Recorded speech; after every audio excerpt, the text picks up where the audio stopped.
I now like to say a few words about Krishma before we go ahead with the function. Krishma is a registered association largely representing solar manufacturers of Karnataka and working actively in tandem with the state and central government organizations, along with solar equipment manufacturers and integrators in relation to policy decisions and delivering of quality products to the consumers. Here, I would like to add a very important point where Krishma is the only association empaneled under MNRE, Government of India, in renewable energy sector. That deserves a... Thank you. Could I now request Shri KLH Raya sir to please come up on stage and say a few words about our Honorable Minister. ಎಲ್ರಿಗೂ ನಮಸ್ಕಾರ. ನಮಸ್ಕಾರ ಅಂದರೆ ಎಲ್ಲರೂ ನಮಸ್ಕಾರ ಅಂತೀರಾ ಅಂತ ಅಂದ್ಕೊಂಡಿದ್ದೀನಿ. ಎಲ್ರಿಗೂ ಮತ್ತೊಮ್ಮೆ ಎಲ್ರಿಗೂ ನಮಸ್ಕಾರ. Good evening and ladies and gentleman. ಸ್ವಲ್ಪ ವಾರ್ಮ್ ಅಪ್ ಆಗಿ. ಈಗ ಕೆಲವಾರು ಮಂದಿ ಎಲ್ಲ ಬಂದಿದ್ದೀರಿ. ಸೊ ಹಾಗೆ ನನಗೆ ಮೊದಲನೇದಾಗಿ ನಮ್ಮ ಮಾನ್ಯ ಮಂತ್ರಿಗಳು ಯಾವಾಗಲೂ ಇನ್ ಟೈಮಿಗೆ ಕರೆಕ್ಟಾಗಿ ಹೇಳ್ದಾಗೆ ಬಂದರು. ನಮಗೆ ತುಂಬ ಖುಷಿಯಾಗಿದೆ. ಅವ್ರ ಬಗ್ಗೆ ಜಸ್ಟ್ ಎರಡು ಮಾತು. ಅವರು ಮಂತ್ರಿಗಳು ಆಗೋ ಟೈಮಲ್ಲಿ ಅವರು ಎಷ್ಟು ಸರಳ ಆ್ಯಂಡ್ ಸಜ್ಜನವರು ಅನ್ನೋದಕ್ಕೆ ನಾನು ಒಂದೇ ಒಂದು ಉದಾಹರಣೆ ಕೊಡಲಿಕ್ಕೆ ಬಯಸ್ತೇನೆ. ಅವರು ಯಾವಾಗಲೂ ಅವ್ರು ಎಕ್ಸ್ಪೆಕ್ಟೇ ಮಾಡ್ತಾ ಇರಲಿಲ್ಲ ನನ್ನ ಮಂತ್ರಿ ಆಗಬೇಕು ಅಥವಾ ಯಾರೋ ಹೋಗಿ ಇದು ಮಾಡ್ತಾ ಇರಲಿಲ್ಲ. ಬಟ್ ಅವರು ಒಂದೆಲ್ಲೋ ಊರಿನಲ್ಲಿ ಯಾವುದೋ ಲೈಟ್ ಹೋಗಿರುತ್ತೆ, ಒಂದು ಕಂಬದಲ್ಲಿ ಹತ್ತಿ ಏನೋ ಮಾಡಿಸಿ ಯಾರಿಗೋ ಲೈಟ್ ಹಾಕ್ಕೊತ ಇರ್ತಾರೆ. ಅವಾಗೊಂದು ಫೋನ್ ಬರುತ್ತೆ ಅವ್ರಿಗೆ, ನಾಳೆ ಮಂತ್ರಿ ನೀವು ಪ್ರಮಾಣ ವಚನ ಸ್ವೀಕಾರ ಮಾಡಬೇಕು, ದಯಮಾಡಿ ನಾಳೆ ಬೆಂಗಳೂರಿಗೆ ಬನ್ನಿ ಅಂತಾರೆ. ಅಂದರೆ ಅಷ್ಟು ಸರಳ ಮತ್ತು ಸಜ್ಜನವರು ಅಂತ ಹೇಳಿದ್ರೆ ತಪ್ಪಾಗಲಾರ್ದು. ಸೊ ನಮ್ಮ ಮಂತ್ರಿಗಳು ನಿಮಗೆಲ್ಲ ತಿಳಿದಂಗೆ ಭಾಳಷ್ಟು ಜನ ಹಾರ, ತುರಾಯಿ, ಶಾಲು ಇವೆಲ್ಲ ಕೊಡಬೇಕು. ಇಲ್ಲೇ ಅಂದರೆ ಯಾರಿಗಾನು ಒಬ್ಬರು ಸನ್ಮಾನ ಮಾಡಬೇಕು ಅಥವಾ ಏನಾದರೂ ಮಾಡಬೇಕು ಅಂದರೆ ಎಲ್ರಿಗೂ ಗೊತ್ತು, ಒಂದು ದೊಡ್ಡ ಹಾರ ತರೋದು, ದೊಡ್ಡ ಒಂದು ನಿಮ್ಗೆ ಗೊತ್ತು ಟ್ಯಾಕ್ಟ್ರಿನಲ್ಲಿ ಅಥವಾ ಕ್ರೇನ್ನಲ್ಲಿ ಆಪಲ್ ಹಾರ ಹಾಕೋದು, ಇಂಥವೆಲ್ಲ ಹಾರ, ತುರಾಯಿ ಇವರೆಲ್ಲ ದೂರ ಸರಿಸಿ ಸಿಂಪಲ್ಲಾಗಿ ಈ ಒಂದು ಕೊಡೋದಾದರೆ ನೀವು ಯಾರಾದರೂ ನನಗೆ ಅಭಿನಂದನೆ ಸಲ್ಲಿಸಬೇಕಾದ್ರೆ ದಯಮಾಡಿ ಒಂದೊಂದು ಬುಕ್ಗಳನ್ನ ಕೊಟ್ಬಿಡಿ. ಅದರಿಂದ ಎಷ್ಟೋ ಜನಗಳು ಅನುಕೂಲ ಆಗುತ್ತೆ. ಯಾರು ವೇಸ್ಟ್ ಮಾಡೋಕ್ಕೆ ಹೋಗಬೇಡಿ ಅಂತ ಹೇಳಿ ಅವರು ತಾವು ತಂದಿದ್ದಂಥ ಒಂದು ಮಾಡಿದ್ದಂಥ ಒಂದು ಚಿಕ್ಕ ಇದು ಸರ್ಕಾರಕ್ಕೆ ಏನಾಯಿತು ಅಂದರೆ ಮುಖ್ಯ ಕಾರ್ಯದರ್ಶಿಗಳೇ ಒಂದು ನೋಟಿಫಿಕೇಶನ್ ತರ್ತಾರೆ, ಇನ್ನು ಮುಂದೆ ಯಾರೇ ಆದರೂ ಯಾವುದೇ ಫಂಕ್ಷನ್ನಲ್ಲಿ ಆರು ತುರಾಯಿನ ಯೂಸ್ ಮಾಡೋಂಗಿಲ್ಲ, ಗೌರ್ಮೆಂಟ್ ಫಂಕ್ಷನ್ಗಳಲ್ಲಿ ದಯಮಾಡಿ ತಿಳ್ಕೊಳ್ಳಿ, ಇನ್ನು ಮುಂದೆ ಬುಕ್ಸ್ ಕೊಡೋದು ಅಭ್ಯಾಸ ಮಾಡ್ಕೊಳ್ಳಿ ಅಂತ. ಇಂಥ ನಮ್ಮ ಇಂಧನ ಸಚಿವರು ಯಂಗ್ ಆ್ಯಂಡ್ ಎನರ್ಜೆಟಿಕ್ ಅಂದರೆ ನಿಮಗೂ ಎಲ್ಲ ಗೊತ್ತು, ಅವರು ಯುವಕರು. ಎನರ್ಜಿ ಅಂದರೆ ಇವಾಗ ಇಂಧನ, ಎನರ್ಜಿ ಅಂದರೆ ಒಂದು ಮರ್ಕ್ಯುರಿ ಥರ ಎಲ್ಲ ಕಡೆ ನಾವು ನೋಡ್ತಾ ಇದ್ದೀವಿ. ಕಳೆದ 1.5 ತಿಂಗಳು 2 ತಿಂಗಳು ಅವರು ಮಂತ್ರಿ ಆದಮೇಲೆ ಒಂದೊಂದು ದಿವಸನೂ ನೋಡ್ತೇವೆ. ಒಂದು ದಿವಸ ಮೈಸೂರಲ್ಲಿ ಚೆಸ್ಕಾಮಲ್ಲಿ ಇದ್ದರೆ, ಇನ್ನೊಂದು ದಿವಸ ಬೆಸ್ಕಾಮಲ್ಲಿ ಇರ್ತಾರೆ, ಇನ್ನೊಂದು ದಿವಸ ಜೆಸ್ಕಾಮಲ್ಲಿ ಇರ್ತಾರೆ. ಸಾಹೇಬರು ಎಷ್ಟು ಬ್ಯುಸಿಯಾಗಿದ್ದಾರೆ ಅಂದರೆ ನಾನು ನೋಡ್ತಾ ಇದ್ದೇವೆ. ನಮ್ಮ ಕಡೆ ಕಳೆದ 1 ವರ್ಷದಿಂದ ಇಡೀ ಬೆಂಗಳೂರಿನಲ್ಲಿ ನಿಮಗೆಲ್ಲ ಗೊತ್ತಿದೆ, ಎಲ್ಲ ಕಡೆ underground cable, over head cables ಎಷ್ಟು ಕುಂಠಿತವಾಗಿ ನಡೀತಾ ಇತ್ತು, ಸ್ಲೋ ಆಗಿ. ಇವಾಗ ನಾನು ನೋಡ್ತಾ ಇದ್ದೇನೆ, ಈವನ್ ನಮ್ಮ ಏರಿಯಾದಲ್ಲಿ ಚಂದ್ರ ಲೇಔಟ್ನಲ್ಲಿ ನಾವು ನೋಡ್ತಾ ಇದ್ದೇವೆ ಎಷ್ಟು ಸ್ಪೀಡಾಗಿ 1.5 ತಿಂಗಳಲ್ಲಿ ಎಲ್ಲ ಚಾರ್ಜ್ ಆಗಿ ಎಲ್ಲ ಕಡೆನೂ ಎಲ್ಲ ಅಧಿಕಾರಿಗಳು ಸಹ ಭಾಳ ಆ್ಯಕ್ಟಿವ್ ಆಗಿ ಕೆಲಸ ಮಾಡ್ತಾ ಇದ್ದಾರೆ. ಈ ಸಾಹೇಬರು ಸಹ ಅಷ್ಟೇ ಸಜ್ಜನ ಮತ್ತು ಅಷ್ಟೇ ಸೌಮ್ಯವರು, ಅಷ್ಟೇ ಖಡಕ್ ಮಂತ್ರಿಗಳು ಅಂದರೆ ತಪ್ಪಾಗಲಾರ್ದು. ಇಂಥ ನಿಮ್ಮೆಲ್ಲರ ಪ್ರೀತಿಯ ಸುನೀಲ್ ಕುಮಾರ್ಜಿ ಅವರಿಗೆ ಸ್ವಾಗತ, ಸುಸ್ವಾಗತ. ನಮ್ಮ ಈ ಒಂದು ನಾವು ಬುಕ್ ಕೊಡೋದ್ರ ಮೂಲಕ Ramesh, please just hand over the welcome book and along with the flower. Please kindly give a big applause and welcome.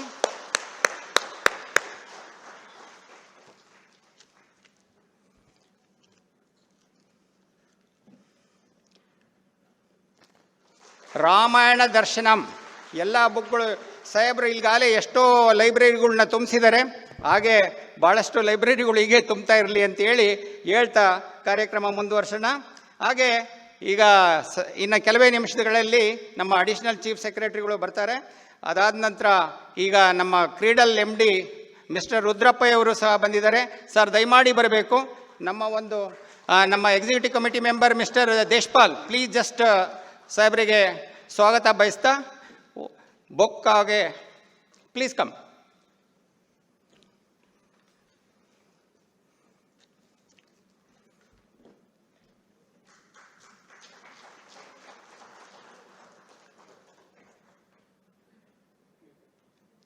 Thank you, Deshpal, and thank you, Mr. Ramesh. ಹಾಗೆ ನಮ್ಮಲ್ಲಿ ಭಾಳಷ್ಟು ಜನ ಈಗ ನಮ್ಮ ಟೆಕ್ನಿಕಲ್ ಡೈರೆಕ್ಟರ್ ಸಾಹೇಬರು ನಮ್ಮ ಶಿವರಾಮೇಗೌಡರು ಬಂದಿದ್ದಾರೆ. ದಯಮಾಡಿ ಅವ್ರಿಗೂ ಸಹ ಸ್ವಾಗತ ಕೋರಬೇಕು. ನಮ್ಮ ಮಿಸ್ಟರ್ ರಾಜೇಶ್ ಅವರ ಎಕ್ಸಿಕ್ಯೂಟಿವ್ ಕಮಿಟಿ ಮೆಂಬರ್ ಅವರು ಸ್ವಾಗತ ಕೋರಬೇಕು ಅಂತ ಕೇಳ್ಕೊಳ್ತಾನೆ. ಸರ್ ಸಾಹೇಬ್ರೆ, please take hour honour. So book and mister Rajesh please.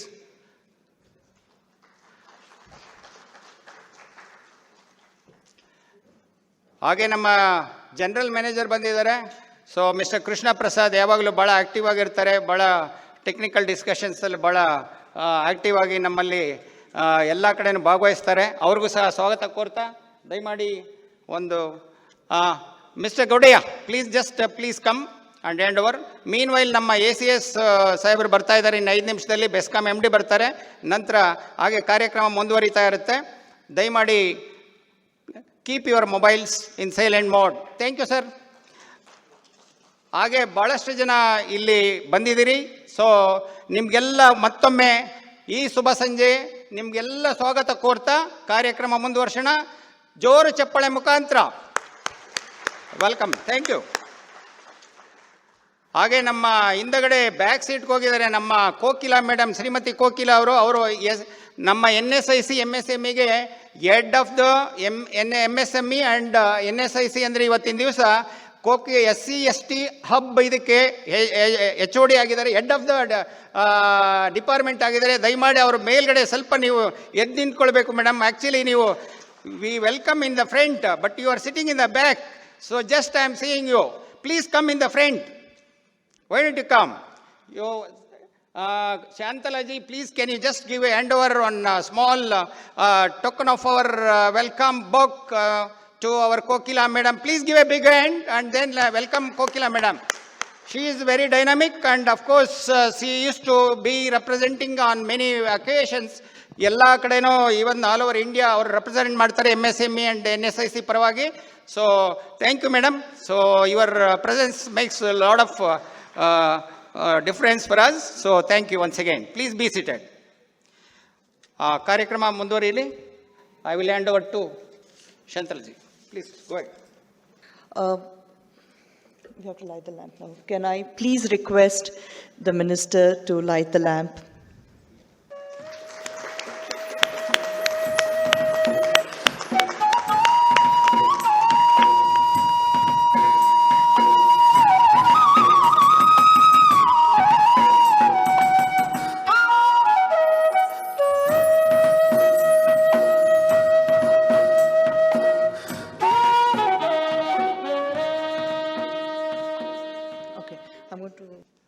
And we are just waiting for our additional chief secretary and I also welcome all our executive committee members and all the delegates and sponsors of today.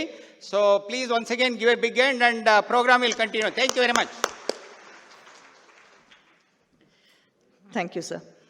Could I now request Sri Ramesh Shivanna, the President, to give the opening remarks and memorandum submission? Good evening, ladies and gentlemen.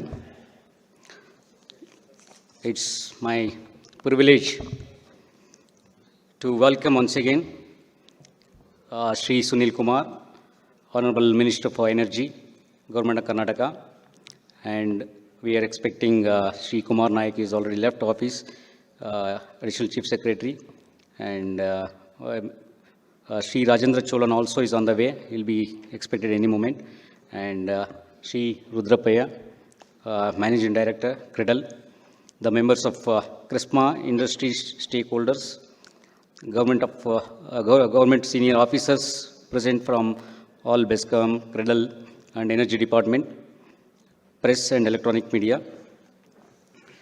Dear sir, the economic growth, industrialization and urbanization are closely associated with the levels and growth of the electricity consumption in the state. Energy is vital for the development of industries, trade and commerce. It's an important input for the industrial production. We are proud that the Karnataka stands fifth in the total installed capacity of power generation and third among the state-owned installations in the country. The state consumption is 7.3% of the power generated in the country. The power generation scenario in the Karnataka is a mix of renewable and conventional resources. KRESMA would like to bring your notice the electricity generation is expected to increase the economic growth of the state and in turn the country. If the generated electricity cannot be used effectively in the state, it will not contribute sustainable industrial growth. I also would like to bring your notice about the today's newspaper coverage about the release of C40 cities report, which clearly says the fossil fuel consumption is going to increase the 60% of deaths in major cities, which includes Bangalore. The report also mentioned the climate change can affect the economic growth of this country and health.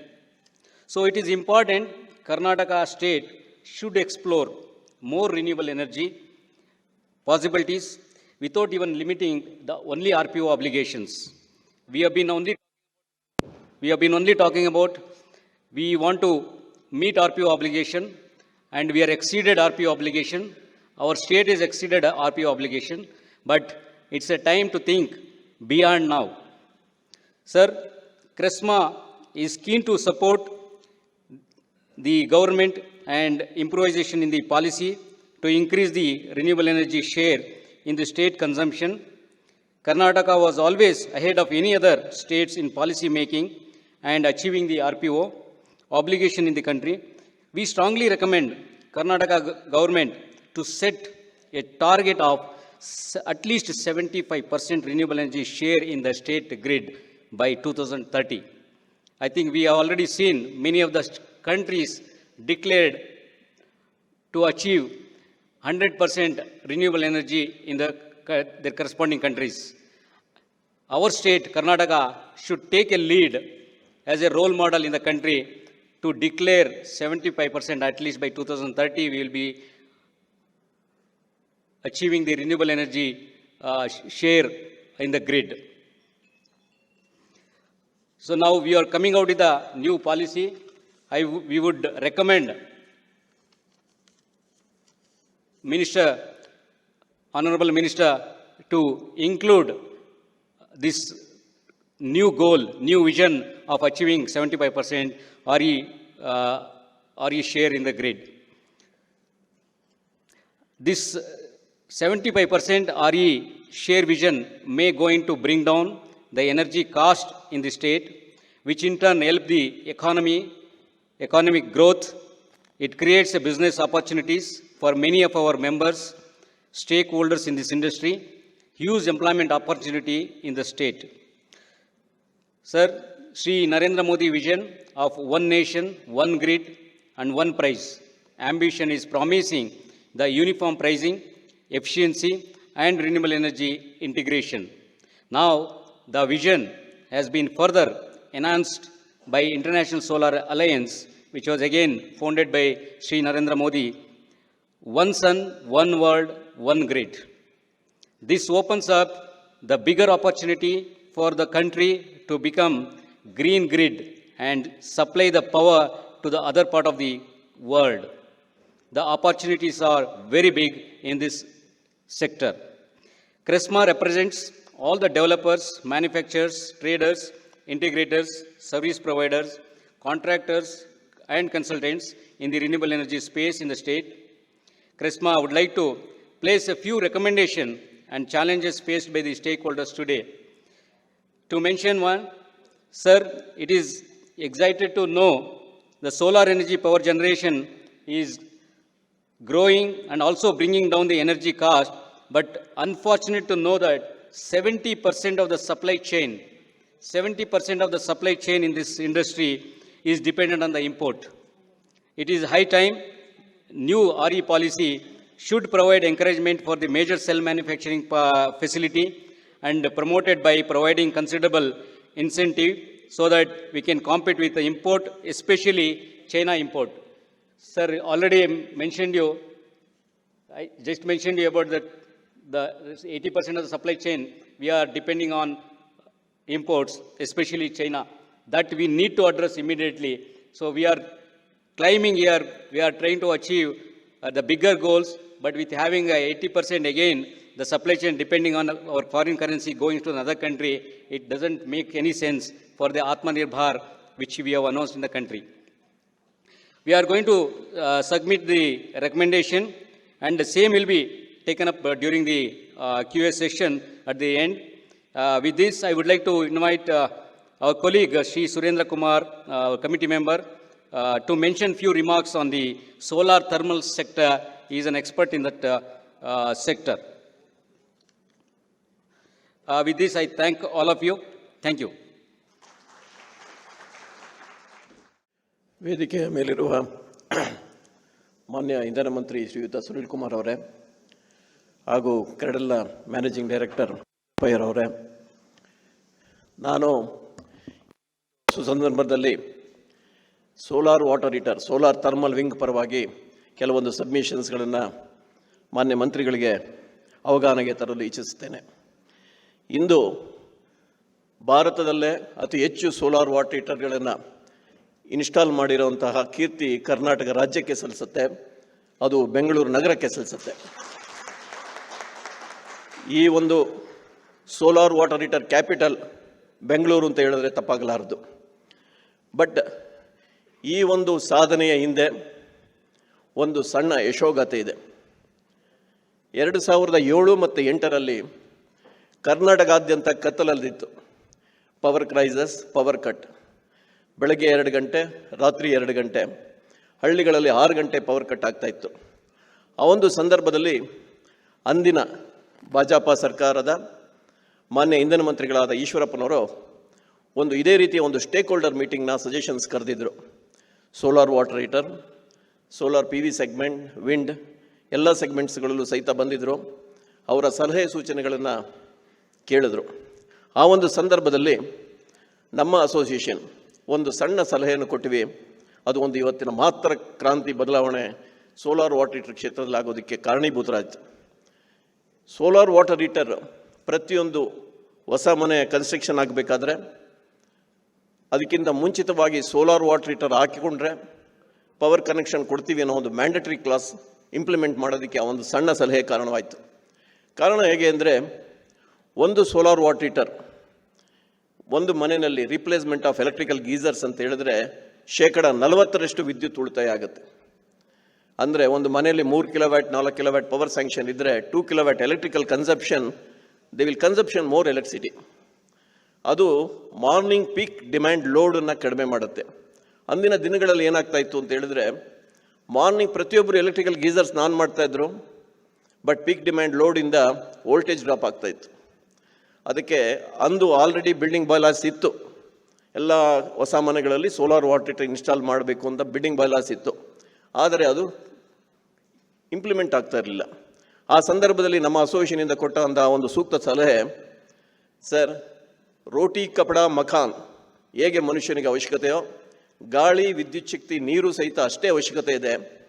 ವಿದ್ಯುತ್ ಶಕ್ತಿ ಕನೆಕ್ಷನ್ಗಿಂತ ಮುಂಚೆ solar water heater ಹಾಕಿಸ್ಕೊಂಡ್ರೆ ವಿದ್ಯುತ್ ಶಕ್ತಿ connection ಮಾಡಿಸ್ತೀವಿ ಅಂತೇಳಿ ಆಗ ಪ್ರತಿಯೊಬ್ಬರು solar water heater ಹಾಕ್ಸ್ಕೊಳ್ಳೋಕ್ಕೆ ಮುನ್ನುಗ್ತಾರೆ.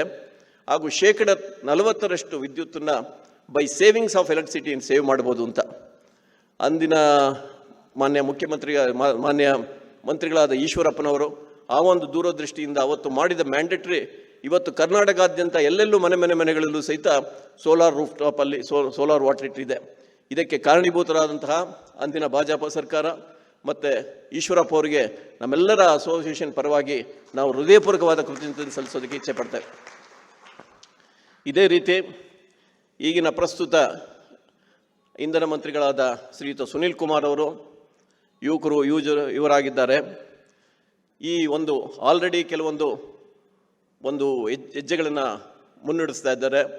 ಪ್ರತಿಯೊಂದು ಸರ್ಕಾರಿ ಬಿಲ್ಡಿಂಗ್ಗಳಲ್ಲಿ, ಗ್ರಾಮ ಪಂಚಾಯಿತಿಗಳಲ್ಲಿ ಸೋಲಾರ್ ರೂಫ್ ಟಾಪ್ ಹಾಕಬೇಕು ಅನ್ನೋ ಒಂದು ಕ್ರಾಂತಿಕಾರ ಹೆಜ್ಜೆಗೆ ಅವರು ಮುನ್ನಡೆ ಇಡ್ತಾ ಇದ್ದಾರೆ. ಇದಕ್ಕೆ ನಮ್ಮ ಅಸೋಸಿಯೇಷನ್ ಪರವಾಗಿ ಹೃದಯಪೂರ್ವಕವಾದಂತಹ ಸಹಕಾರ ಮತ್ತು ಸಲಹೆಗಳು ನಾವು ನೀಡೋದಕ್ಕೆ ಇಚ್ಛಿಸ್ತೇವೆ. ಇಂದು ಸೋಲಾರ್ ವಾಟರ್ ಹೀಟರ್ಸ್, ಒಂದು ಸೋಲಾರ್ ವಾಟರ್ ಹೀಟರ್ಸ್ ಇನ್ಸ್ಟಾಲ್ ಮಾಡೋದ್ರಿಂದ 1 ಯೂನಿಟ್ ಉತ್ಪಾದನೆ 2 ಯೂನಿಟ್, 1 ಯೂನಿಟ್ ಉಳಿತಾಯ 2 ಯೂನಿಟ್ ಉತ್ಪಾದನೆಗೆ ಸಮ. ಬಿಕಾಸ್ ಸೀಪೇಜ್ ಆಫ್ ಎಲೆಕ್ಟ್ರಿಸಿಟಿ ಲೋಡನ್ನು ಕಡಿಮೆ ಮಾಡುತ್ತೆ. ಒಂದು ಸೋಲಾರ್ ವಾಟರ್ ಹೀಟರ್ ಹಾಕ್ಸ್ಕೊಳ್ಳೋದ್ರಿಂದ 1.5 ಟನ್ ಕಾರ್ಬನ್ ಡೈಆಕ್ಸೈಡ್ 1 ವರ್ಷಕ್ಕೆ ಸೇವ್ ಮಾಡ್ಬೋದು. ಒಂದು solar water heater 100 litre install ಮಾಡೋದ್ರಿಂದ 10 ಪ್ಲ್ಯಾಂಟ್ ಮರಗಳನ್ನು 20 ವರ್ಷಗಳ CO2 ಎಮಿಷನ್ಸ್ಗಳಿಂದ ಉಳಿತಾಯ ಮಾಡ್ಬೋದು. ಅದೇ ರೀತಿ 100 LPD it is generate 1500 units per year by savings of electricity. That means we can generate 3000 electricity. ಅದನ್ನು ನಾವು ಇಂಡೈರೆಕ್ಟ್ ಆಗಿ ಸೇವ್ ಮಾಡುವಂತಹ ಕೆಲಸ ಇವತ್ತು ಸೋಲಾರ್ ವಾಟರ್ ಹೀಟರಲ್ಲಿ ಮಾಡಬಹುದು. ಈ ಒಂದು ಸೋಲಾರ್ ವಾಟರ್ ಹೀಟರ್ಸಲ್ಲಿ ಇವತ್ತೆಲ್ಲ ನಮ್ಮ ಕುಳಿತಿರುವಂಥವರು ಪ್ರತಿಯೊಬ್ಬರು ಪಯೋನಿಯರ್ಸ್ಗಳಿದ್ದಾರೆ. ಇವತ್ತು ಭಾರತಾದ್ಯಂತ ಎಲ್ಲ ಒಂದು ಮಾದರಿಯಾಗಿ ಒಂದು ಮ್ಯಾಂಡೇಟರಿ ಕ್ಲಾಸನ್ನು ಈ ಸರ್ಕಾರ ಮಾಡಿದೆ ಮತ್ತು ಅದು ಮುನ್ನಡೆಸ್ಕೊಂಡು ಹೋಗ್ತಾ ಇದೆ. ಅದೇ ರೀತಿ ಕೆಲವೊಂದು ಸಣ್ಣ ಸಲಹೆಗಳನ್ನು ಈಗಿನ ಪ್ರಸ್ತುತ ಸರ್ಕಾರಕ್ಕೆ ನೀಡೋದಕ್ಕೆ ಇಚ್ಛಿಸ್ತೇವೆ. ಅದೇನೆಂದರೆ, ಈ ಸೋಲಾರ್ ವಾಟರ್ ಹೀಟರ್ಸ್ ಮ್ಯಾಂಡೇಟರಿ ಹೊಸ ಮನೆಗಳಿಗೆ ಇದೆ. ಆದರೆ ಈ ಹಳೆ ಮನೆಗಳು, ಓಲ್ಡ್ ಬಿಲ್ಡಿಂಗ್ಸ್ಗಳು ಇದರಿಂದ ಮಿಸ್ಔಟ್ ಆಗಿದೆ. ದಯವಿಟ್ಟು ಹಳೆ ಮನೆಗಳಿಗೂ ಸಹಿತ ಸೋಲಾರ್ ವಾಟರ್ ಹೀಟರ್ ಕಡ್ಡಾಯನೋ ಅಥವಾ ಸ್ವಲ್ಪ ಮಟ್ಟಿಗೆ ಒಂದು ರಿಬೇಟನ್ನು ಕೊಟ್ಟರೆ ಅಲ್ಲೂ ಸಹಿತ ಸೋಲಾರ್ ವಾಟರ್ ಹೀಟರ್ ಇನ್ಸ್ಟಾಲ್ ಆಗೋದಕ್ಕೆ ಮುಂದೆ ಬರ್ತಾರೆ. ಇನ್ನೂ ಹೆಚ್ಚಿನ ಸೇವಿಂಗ್ಸ್ಗಳಿಂದ ನಮ್ಮ ಪೀಕ್ ಡಿಮ್ಯಾಂಡ್ ಲೋಡು, ಟ್ರಾನ್ಸ್ಫಾರ್ಮರ್ಗಳಾಗಿರೋ ಲೋಡ್ಗಳನ್ನು ನಾವು ಅವಾಯ್ಡ್ ಮಾಡ್ಬೋದು. ಎರಡನೇದಾಗಿ, ರೂರಲ್ ಏರಿಯಾದಲ್ಲಿ solar water heater popular, urban ಏರಿಯಾಕ್ಕೆ ಹೋಲಿಸಿದ್ರೆ ಭಾಳಷ್ಟು ಕಡಿಮೆ ಮಟ್ಟದಲ್ಲಿದೆ. ಅಟ್ಲೀಸ್ಟ್ ರೂರಲ್ ಏರಿಯಾದಲ್ಲಿ ಇನ್ಸ್ಟಾಲ್ ಮಾಡೋಂತಹ ಸೋಲಾರ್ ವಾಟರ್ ಹೀಟರ್ಗಳಿಗೆ ಈಗ 5 paise per unit, maximum 50 rupees rebate ಕೊಡ್ತಾ ಇದ್ದಾರೆ ಬೆಸ್ಕಾಮ್ನವರು. ಇದನ್ನು ಅಟ್ಲೀಸ್ಟ್ 100 ರೂಪಾಯಿಗೆ ಹೆಚ್ಚಳ ಮಾಡಿದ್ರೆ ರೂರಲ್ ಏರಿಯಲ್ಲಿರುವಂತಹ ಗ್ರಾಹಕರು ಸಹಿತ ಸೋಲಾರ್ ವಾಟರ್ ಹೀಟರ್ ಇನ್ಸ್ಟಾಲ್ ಮಾಡ್ಕೊಳ್ಳೋದ್ರಿಂದ ಅಟ್ಲೀಸ್ಟ್ ಕೃಷಿ ತ್ಯಾಜ್ಯಗಳು ಮತ್ತು ಉರುವಲುಗಳ ಒಂದು CO2 ಎಮಿಷನ್ನ ಅವಾಯ್ಡ್ ಮಾಡೋದಕ್ಕೆ ಸಾಧ್ಯವಾಗುತ್ತೆ. ಅದೇ ರೀತಿ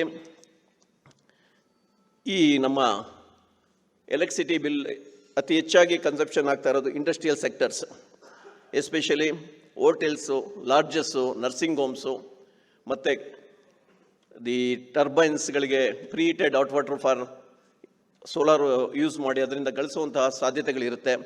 ದಯವಿಟ್ಟು ಈ ಅಪಾರ್ಟ್ಮೆಂಟ್ಗಳಿಗೂ, ಹೋಟೆಲ್ಸ್ಗಳಿಗೂ, ಹಾಸ್ಪಿಟಲ್ಗೂ ಸಹಿತ ಹಾಟ್ ವಾಟರ್ ಯೂಸೇಜಿಗೆ ಸೋಲಾರ್ನ ಕಡ್ಡಾಯ ಮಾಡಬೇಕು ಅಂತ ನಾನು ಕಳಕಳಿಯಾದ ಪ್ರಾರ್ಥನೆಯನ್ನು ಮಾನನೀಯ ಮುಖ್ಯಮಂತ್ರಿಗಳಲ್ಲಿ ಮಾಡಿಕೊಳ್ಳೋದಕ್ಕೆ ಇಚ್ಛೆ ಪಡ್ತೇನೆ. ಅದೇ ರೀತಿ ಇನ್ನೊಂದು ಅತ್ಯುತ್ತಮವಾದ ಸಲಹೆಯನ್ನು ನಾನು ಈ ಸಂದರ್ಭದಲ್ಲಿ ಕೇಳೋದಕ್ಕೆ ಇಚ್ಛೆ ಪಡ್ತೇನೆ. As a solar thermal federation of ಇಂಡಿಯಾದ ಚೇರ್ಮನ್ ಆಗಿ ನಾವೊಂದು ಕೆಲವೊಂದು ಸಬ್ಮಿಷನ್ಸ್ಗಳನ್ನು ಮಿನಿಸ್ಟ್ರಿ ಆಫ್ MNREನಲ್ಲಿ ಮಾತನಾಡಿದಾಗ, EESL, energy efficiency services limited, it is one of the government of India's enterprises. ಇದು ಒಂದು ಪ್ರಪೋಸಲನ್ನು ನೀಡಿದೆ. ಏನಂತ ಹೇಳಿದ್ರೆ, they are investing on the energy saving devices by on RESCO models. ಅದಕ್ಕೆ ನಮ್ಮ ಅಸೋಸಿಯೇಷನಿಂದ, ಸೋಲಾರ್ ಥರ್ಮಲ್ ಫೆಡರೇಷನಿಂದ ಒಂದು ಸಲಹೆಯನ್ನು ನೀಡಿದ್ವಿ. ಏನಂತ ಹೇಳಿದ್ರೆ, ಇವತ್ತು ಸೋಲಾರ್ ವಾಟರ್ ಹೀಟರ್ಸ್ ಪರ್ಚೇಸ್ ಮಾಡಬೇಕು ಅಂತ ಹೇಳಿದ್ರೆ ಇದು ಒಂದು ಕ್ಯಾಪಿಟಲ್ ಗೂಡ್ಸು, ಜನಸಾಮಾನ್ಯರಿಗೆ ಸ್ವಲ್ಪ ಮಟ್ಟಿಗೆ ಹೈಯರ್ ಕಾಸ್ಟ್. ಈ ರೆಸ್ಕೋ ಸೆಲ್ ಅವರು ಬೆಸ್ಕಾಮ್ ಮೂಲಕ ಇನ್ವೆಸ್ಟ್ ಮಾಡಿದ್ರೆ they are ready to invest also. ಅದನ್ನು ಏನು ಸೇವಿಂಗ್ಸ್ ಆನ್ ಎಲೆಕ್ಟ್ರಿಸಿಟಿ ಬಿಲ್ ಮಾಡ್ತಾರೆ, ಒಂದು ಸೋಲಾರ್ ವಾಟರ್ ಹೀಟರ್ ಇನ್ಸ್ಟಾಲ್ ಮಾಡೋದ್ರಿಂದ ಹೆಚ್ಚು ಕಡಿಮೆ 3 ವರ್ಷದಲ್ಲಿ ಪೇಬ್ಯಾಕ್ ಪೀರಿಯಡ್ ಬರುತ್ತೆ. ಅದನ್ನು 5 ವರ್ಷಕ್ಕೆ ಇನ್ಸ್ಟಾಲ್ಮೆಂಟಲ್ಲಿ ಕೊಟ್ಟರು ಸಹಿತ ಏನು ಉಳಿತಾಯ ಮಾಡ್ತಾರೆ ಎಲೆಕ್ಟ್ರಿಸಿಟಿ ಬಿಲ್ಲು, ಅದನ್ನು ಇನ್ಸ್ಟಾಲ್ಮೆಂಟ್ ಅಂತ ಪೇಮೆಂಟನ್ನು ಥ್ರೂ ಎಸ್ಕಾಮ್ EESL ಅವ್ರಿಗೆ ಪೇ ಬ್ಯಾಕ್ ಮಾಡಿದ್ರೆ they are ready to invest. ನಾವು ಅವ್ರ ಹತ್ರ ಮಾತನಾಡಿದಾಗ ಬೆಸ್ಕಾಮ್ನ ಒಂದು ಕೇಸ್ ಸ್ಟಡಿ ಹಾಗೂ ಅಲ್ಲಿಂದ ಒಂದು ಇನ್ವಿಟೇಷನ್ ಲೆಟರ್ಸ್ ತೊಗೊಂಬನ್ನಿ. We are ready to investing on behalf of RESCO ಮಾಡಲಲ್ಲಿ ನಾವು ಇನ್ವೆಸ್ಟ್ ಮಾಡೋದಕ್ಕೆ ರೆಡಿ ಇದ್ದೀವಿ ಅಂತ ಹೇಳಿದ್ವಿ. ಈ ಒಂದು ಸಾಧ್ಯತೆಗಳನ್ನು ನಮ್ಮ ಮಾನ್ಯ ಮಂತ್ರಿಗಳು ಭಗವಂತ ಖೂಬಾ ಅವರು MNRE ಮಿನಿಸ್ಟ್ರುಗಳಾಗಿರೋದ್ರಿಂದ ಈ ಒಂದು ಅಪಾರ್ಚುನಿಟಿನ investing on solar water heater on behalf of customers under RESCO models through WSL ಇದ್ರ ಮೂಲಕ ಮಾಡಿದ್ರೆ ಇನ್ನೊಂದು ಕ್ರಾಂತಿಕಾರಕ ಹೆಜ್ಜೆಯನ್ನು ನಮ್ಮ ಪ್ರಸ್ತುತ ಸರ್ಕಾರ ಮಾಡೋದಕ್ಕೆ ಸಾಧನೆ ಮೈಲಿಗಲಾಗತ್ತೆ ಅಂತ ಹೇಳೋದಕ್ಕೆ ಇಚ್ಛೆ ಪಡ್ತೇನೆ.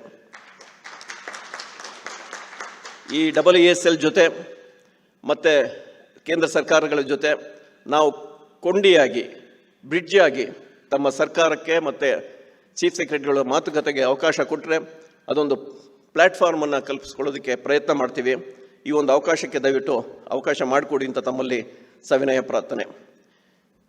ಇದೇ ರೀತಿ ನಮ್ಮ ಎಲ್ಲ ಸಹಕಾರಗಳನ್ನು ಮತ್ತು ನಮ್ಮ ಈ ಒಂದು ಕ್ರಾಂತಿಕಾರಿ ಹೆಜ್ಜೆಗಳಲ್ಲಿ solar water heater, renewable energy ಎಲ್ಲ ಸಾಧನೆಗಳಲ್ಲಿ ಭಾರತದ ಭೂಪಟದಲ್ಲಿ ಇವತ್ತು ಕರ್ನಾಟಕ ರಾರಾಜಿಸ್ತಿದೆ. ಈ ಒಂದು ಸಾಧನೆಗೆ ನಮ್ಮೆಲ್ಲರ ಪರವಾಗಿ ಈ ಸರ್ಕಾರಕ್ಕೆ ಹೃದಯಪೂರ್ವಕವಾದ ಕೃತಜ್ಞತೆ ಹೇಳಿ ನನ್ನ 2 ಮಾತುಗಳನ್ನು ಮಾಡೋದಕ್ಕೆ ಇಚ್ಛಿಸ್ತೇನೆ.